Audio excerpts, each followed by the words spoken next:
Station 11 by Emily St. John Mandel. Part 6, The Airplanes, Chapter 39. 2 weeks before the end of commercial air travel, Miranda flew to Toronto from New York. It was late October, and she hadn't been back to Canada in some months. She'd always liked the descent into this city, the crowded towers by the lakeshore, the way an infinite ocean of suburbia rushed inward and came to a point at the apex of the CN Tower. She thought the CN Tower was ugly up close, but unexpectedly lovely when viewed from airplane windows. And as always, the sense of Toronto existing in layers, the city that had shocked her with its vastness when she'd arrived here from Delano Island at 17, still existed, but it occupied the same geographical space as the city that now seemed much smaller to her, a place diluted by the years she'd spent moving between London, New York, the harbor cities of Asia. The plane descended into the suburbs. She passed through passport control without incident, the Canada Border Services agent struggling to find an unstamped corner in the pages of her passport, and boarded a waiting car to the Toronto headquarters of Neptune Logistics, where she wished the driver a good day and passed him a $20 bill over the back of the seat. "Thank you," he said, surprised. "Would you like some change?" "No, thank you." She had been over-tipping for as long as she'd had money. These small compensations for how fortunate she'd been. She pulled her carry-on suitcase into the Neptune Logistics lobby, cleared building security, and took the elevator to the 18th floor. She saw ghosts of herself everywhere here. A 23-year-old Miranda with the wrong clothes and her hair sticking up, washing her hands and peering anxiously at herself in the ladies' room mirror. A 27-year-old, recently divorced Miranda slouching across the lobby with her sunglasses in place, wishing she could disappear, in tears because she'd seen herself on a gossip website that morning and the headline was agonizing. "Is Arthur secretly calling Miranda?" Answer, no. Those previous versions of herself were so distant now that remembering them was almost like remembering other people, acquaintances, young women whom she'd known a long time ago, and she felt such compassion for them. "I regret nothing," she told her reflection in the ladies' room mirror, and believed it. That day, she attended a series of meetings, and in the late afternoon another car delivered her to a hotel. She still had an hour or two to kill until it was time to see Arthur again. He'd called her in the New York office in August. "Will you take a call from Arthur Smith Jones?" her assistant had asked, and Miranda had frozen momentarily. The name was from an inside joke that she and Arthur had batted around when they were first married. All these years later, she had no recollection of why the name Smith Jones had been funny, but she knew it was he. "Thank you, Letitia. I'll take the call." A click. "Hello, Arthur." "Miranda?" He sounded uncertain. She wondered if her voice had changed. She'd used her most self-assured, addressing large meetings voice. "Arthur, it's been a while." A moment of silence on the line. "Are you there?" "My father died." She swiveled in her chair to look out at Central Park. In August, the park had a subtropical quality that entranced her, a sense of weight and languor in the lushness of the trees. "I'm sorry, Arthur. I liked your father." She was thinking of an evening on Delano Island, the first year of their marriage, and the only time they'd gone back to Canada for Christmas together. Arthur's father talking with great animation about a poet he'd just been reading. The memory had dimmed since she'd last retrieved it, imprecision creeping in. She no longer remembered the name of the poet or anything else about the conversation. "Thanks," he said indistinctly. "Do you remember the name of the poet he liked?" Miranda heard herself asking. "A long time ago, when we were there for Christmas." "Probably Lorca. He talked about Lorca a lot." There was a person in the park wearing a bright red t-shirt that contrasted magnificently with all the green. She watched the t-shirt vanish around a curve. "He drove a snowplow and did carpentry all his life," Arthur said. Miranda wasn't sure what to say to this. She'd known what Arthur's father's occupations were, but Arthur didn't seem to require a response. They were quiet for a moment, Miranda watching to see if the t-shirt would reappear. It didn't. "I know," she said. "You showed me his workshop." "I just mean, my life must have seemed unfathomable to him." "Your life's probably unfathomable to most people. Why did you call me, Arthur?" Her tone as gentle as possible. "You were the one I wanted to call," he said, "when I got the news." "But why me? We haven't spoken since the last divorce hearing." "You know where I'm from," he said, and she understood what he meant by this.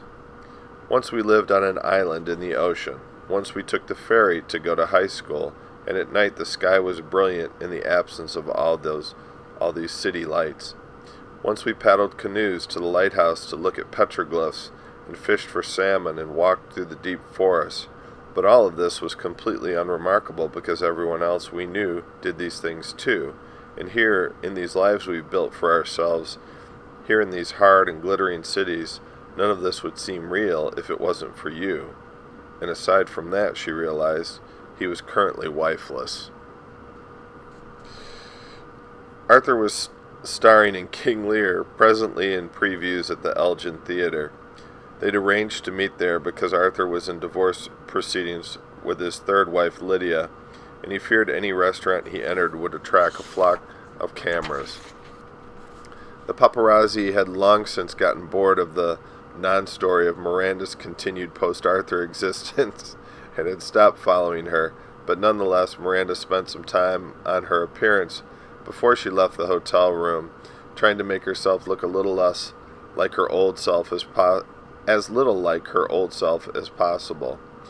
She pinned and slicked her hair into a shiny helmet. In her Hollywood and tabloid lives, she'd had a mass of curls, and dressed in her favorite suit, dark gray with white piping. Expensive white, high-heeled shoes of a type she often wore to meetings, but that the Hollywood wife, Miranda, would never have considered. "You look like an executive," she said to herself in the mirror, and the thought flitted behind this was, "You look like a stranger." She pushed it away. Miranda set out in the early twilight. The air was clear and sharp, a cool wind off the lake. The familiarity of these streets. She stopped for a decaf latte at a Starbucks and was struck by the barista's brilliant green hair. "Your hair's beautiful," she said, and the barista smiled, the pleasure of walking cold streets with a hot coffee in her hand. Why did no one on Station 11 have green hair? Perhaps someone in the undersea, or one of Dr. Eleven's associates. No, the undersea. When she was 3 blocks from the theater, she put on a knit hat that covered her hair and dark glasses. There were 5 or 6 men outside the theater, zoom lens cameras on straps around their necks. They were smoking cigarettes and fiddling with their phones. Miranda felt a deathly stillness come over her. She liked to think of herself as a person who hated no one, but what did she feel for these men, if not hatred? She tried to glide by as unobtrusively as possible, but wearing sunglasses after sundown had been a tactical error. "That Miranda Carroll?" one of them asked. "Effing parasite." She kept her head down in an explosion of flashes and slipped in through the stage door. Arthur's dressing room was more properly a suite. An assistant whose name she immediately forgot ushered her into a sitting room where 2 sofas faced off across a glass coffee table. Through open doors she glimpsed a bathroom and a dressing room and a rack for costumes. She saw a velvet cloak and a mirror ringed in lights. It was from this second room that Arthur emerged. Arthur wasn't old, but he wasn't aging very well. It was disappointment, it seemed to her, that had settled over his face, and there was a strained quality about his eyes that she didn't remember having seen before. "Miranda," he said, "how long has it been?" This seemed to her a silly question. She'd assumed, she realized, that everyone remembers the date of their divorce, the same way everyone remembers their wedding date. 11 years, she said. "Please have a seat. Can I offer you something?" "Do you have any tea?" "I have tea." "I thought you would." Miranda shed her coat and hat and sat on one of the sofas, which was exactly as uncomfortable as it looked, while Arthur fussed with an electric kettle on a countertop. Here we are, she thought. "How are the previews going?" "Fine," he said. "Better than fine, actually. Good." It's been a long time since I've done Shakespeare, but I've been working with a coach. Actually, I guess coach isn't the right word, a Shakespeare expert. He came back to the sofas and sat across from her. She watched his gaze flicker over her suit, her gleaming shoes, and realized he was performing the same reconciliations she was, adjusting a mental image of a long-ago spouse to match the changed person sitting before him. A Shakespeare expert? He's a Shakespearean scholar, University of Toronto. I love working with him. It must be quite interesting. It is. He has this extremely impressive pool of knowledge, brings a lot to the table, but at the same time he's completely supportive of my vision for the part. Supportive of my vision. He'd adopted new speech patterns, but of course he had, because she'd last seen him when there had been 11 years of friends and acquaintances and meetings and parties, travel here and there, film sets, 2 weddings and 2 divorces, a child. It made sense, she supposed, that he would be a different person by now. What a great opportunity, she said, getting to work with someone like that. Had she ever in her life sat on a less comfortable sofa? She pressed her fingertips into the foam and barely made an impression. Arthur, she said, I'm so sorry about your father. Thank you. He looked at her and seemed to struggle to find the right words. Miranda, I have to tell you something. This doesn't sound good. It isn't. Listen, there's a book coming out. His childhood friend Victoria had published the letters he'd sent her. Dear V, an unauthorized portrait of Arthur Leander would be available for purchase in a week and a half. A friend who worked in publishing had sent him an advance copy. Am I in it? She asked. I'm afraid so. I'm sorry, Miranda. Tell me. I mentioned you sometimes when I wrote to her, that's all. I want you to know that I never said anything unpleasant about you. Okay, good. Was it fair to be angry as she was? He couldn't have known Victoria would sell the letters. You might find this difficult to believe, he said, but I have some sense of discretion. It's actually one of the things I'm known for. I'm sorry, she said, but did you just say you're famous for your discretion? Look, all I mean is, I didn't tell Victoria everything. I appreciate that. A strained silence, during which Miranda willed the kettle to start whistling. Do you know why she did it? Victoria? I have to assume it was the money. The last I heard, she was working as a housekeeper in a resort on the west coast of Vancouver Island. She probably made more on that book than she'd made in the previous decade. Are you going to sue? It would just be more publicity. My agent thinks it's better if we just let the book run its course. The kettle whistled at last. He stood quickly, and she realized he'd been willing the water to boil too. Hopefully when it comes out, it's only for a story for a week or so, then it sinks and disappears. Green tea or chamomile? Green, she said. It must be infuriating having your letters sold. I was angry at first. I'm still angry. But the truth is, I think I deserved everything I got. He carried 2 mugs of green tea to the coffee table, where they left rings of steam on the glass. Why do you think you deserved it?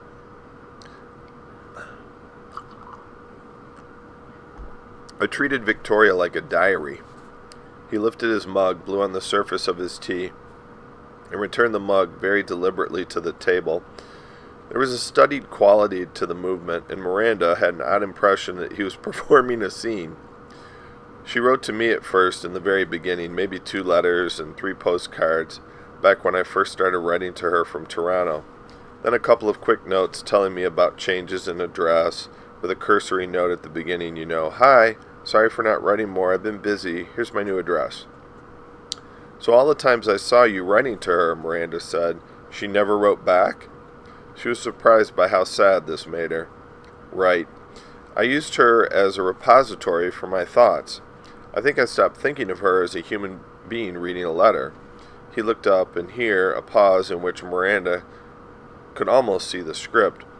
Arthur looks up. Beat. Was he acting? She couldn't tell. The truth is, I think I actually forgot she was real. Did this happen to all actors? This blurring of borders between performance and life? The man playing the part of the aging actor sipped his tea, and in that moment, acting or not, It seemed to her that he was deeply unhappy. Excuse me. It sounds like you've had a difficult year, she said. I'm sorry. Thank you. It hasn't been easy, but I keep reminding myself people have much worse years than mine. I lost a few battles, he said, but that isn't the same thing as losing the war. Miranda raised her mug. To the war, she said, which elicited a smile. What else is happening? I'm always talking about myself, he said. How's your life? Good, very good, no complaints. You're in shipping, aren't you? Yes, I love it. Married? God, no. No children? My position on the subject hasn't changed. You had a son with Elizabeth, didn't you? Tyler, just turned 8. He's with his mother in Jerusalem. There was a knock on the door just then, and Arthur stood. Miranda watched him recede across the room and thought of their last dinner party in the house in Los Angeles. Elizabeth Colton passed out on a sofa, Arthur walking away up the stairs to the bedroom. She wasn't exactly sure what she was doing here.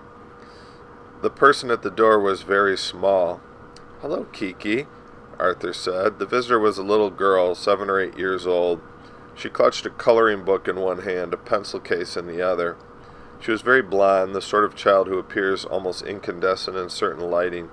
Miranda couldn't imagine what part there could be in King Lear for a 7 or 8-year-old, but she'd seen enough child actors in her time that she could recognize one on sight. Can I draw in my coloring book here? The girl asked. Of course, Arthur said. Come in. I'd like you to meet my friend Miranda. Hello, the girl said without interest. Hello, Miranda said. The girl looked like a china doll, she thought. She looked like someone who'd been well cared for and coddled all her life. She was probably someone who would grow up to be like Miranda's assistant Letitia, like Leon's assistant Thea, unadventurous and well-groomed. Kirsten here likes to visit sometimes, Arthur said. We talk about acting. Urango knows where you are? In the way he looked at the girl, Miranda saw how much he missed his own child, his distant son. She was on the phone, Kirsten said. I sneaked out.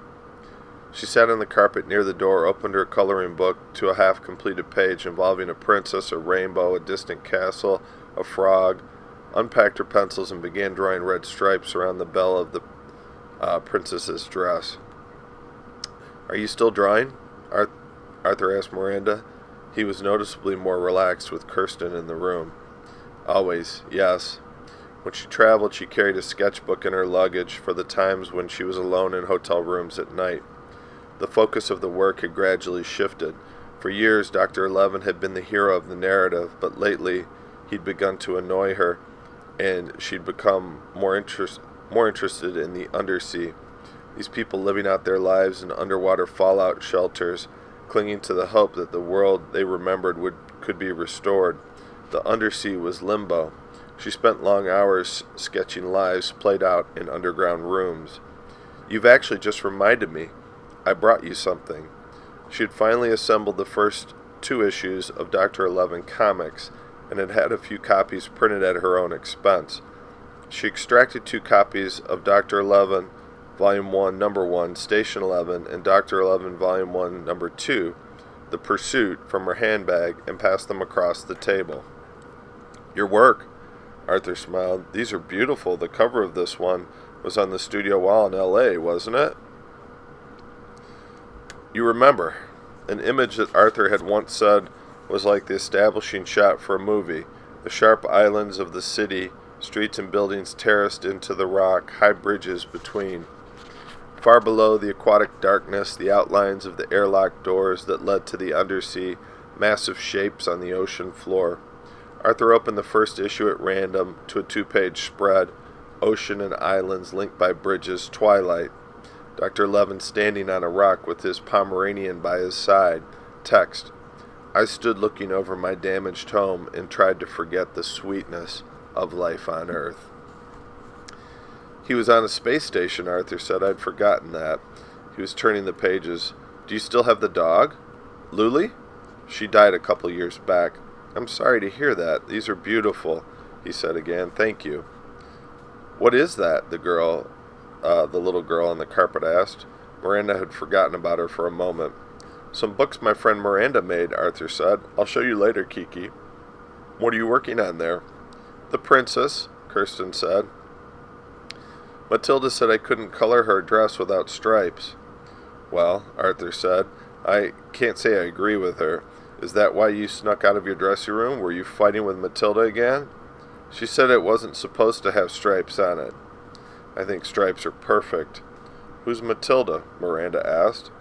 She's an actor too, Kirsten said. She's sometimes really mean.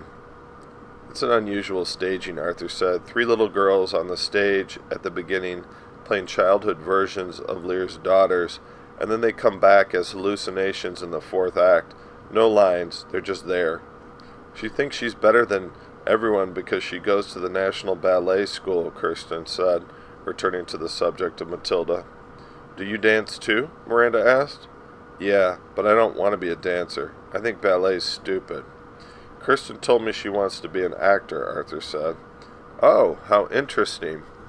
Yeah, Kirsten said without looking up. I've been in a lot of things. Really? Miranda said. How does one talk to an 8-year-old? She glanced at Arthur, who shrugged. Like what? Just things, the girl said, as if she hadn't been the one to bring these things up in the first place. Miranda was remembering that she'd never liked child actors. Kirsten went to an audition in New York last month, Arthur said. We went in an airplane. Kirsten stopped coloring and considered the princess. The dress is wrong, she said, her voice quavered. I think the dress looks beautiful, Miranda said. You've done a beautiful job. I have to agree with Miranda on this one, Arthur said. The stripes were a good choice.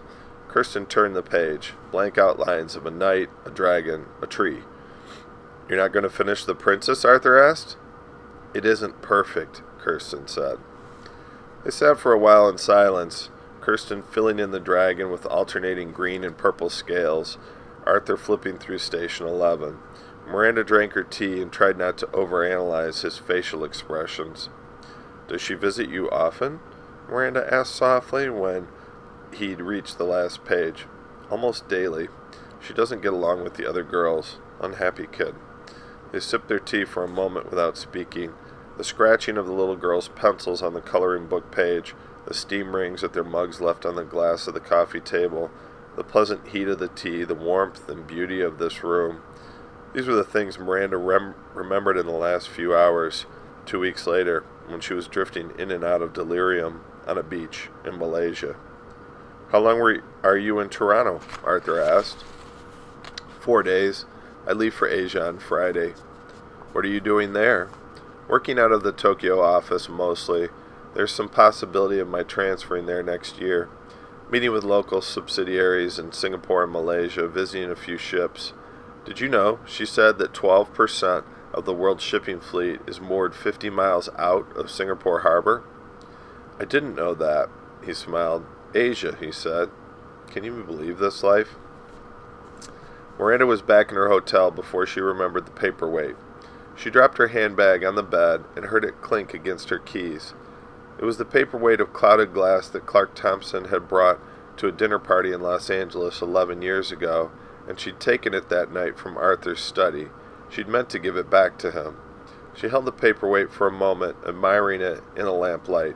She wrote a note on hotel stationery, put her shoes back on, went downstairs to the concierge desk, and arranged to have it sent by courier to the Elgin Theater.